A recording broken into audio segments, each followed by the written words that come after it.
പ്രധാനമന്ത്രി നരേന്ദ്രമോദി ഗുജറാത്തിലെ അഹമ്മദാബാദിലെത്തി. നാലാമത് ആഗോള പുനരുപയോഗ സാധ്യമായ ഊർജ്ജ മേഖലയിലെ നിക്ഷേപകരുടെ ഉച്ചകോടി പ്രധാനമന്ത്രി ഇന്ന് ഗാന്ധിനഗറിലെ മഹാത്മാ മന്ദിറിൽ അദ്ദേഹം ഉദ്ഘാടനം ചെയ്യും. കേന്ദ്രമന്ത്രി പ്രഹ്ലാദ് ജോഷി, ഗുജറാത്ത് മുഖ്യമന്ത്രി ഭൂപേന്ദ്ര പട്ടേൽ എന്നിവർ പങ്കെടുക്കും.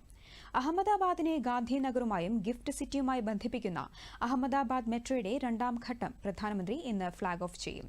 ഗാന്ധിനഗറിൽ PM സൂര്യഘർ മുഫ്ത് ബിജ്ലി യോജന ഉപഭോക്താക്കളുമായി പ്രധാനമന്ത്രി സംവദിക്കും. GMDC മൈതാനത്ത് രാജ്യത്തെ ആദ്യ വന്ദേ ഭാരത് മെട്രോ ട്രെയിൻ ഉൾപ്പെടെ 8,000 കോടിയിലധികം വരുന്ന ജനകേന്ദ്രീകൃത പദ്ധതികളുടെ ഉദ്ഘാടനവും തറക്കല്ലിടലും പ്രധാനമന്ത്രി നിർവഹിക്കും.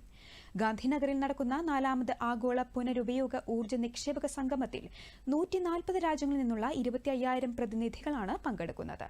ചടങ്ങിൽ കേന്ദ്രമന്ത്രി പ്രഹ്ലാദ് ജോഷി, ഗുജറാത്ത് മുഖ്യമന്ത്രി ഭൂപേന്ദ്ര പട്ടേൽ തുടങ്ങിയവർ പങ്കെടുക്കും. നാളെ ഒഡീഷയിലെത്തുന്ന പ്രധാനമന്ത്രി ഭുവനേശ്വറിൽ 3,800 കോടി രൂപയുടെ വിവിധ വികസന പദ്ധതികൾക്ക് തറക്കല്ലിടലും ഉദ്ഘാടനവും നിർവഹിക്കും. സംസ്ഥാന സർക്കാരിന്റെ സുഭദ്ര പദ്ധതിക്കും പ്രധാനമന്ത്രി നാളെ തുടക്കം കുറിക്കും.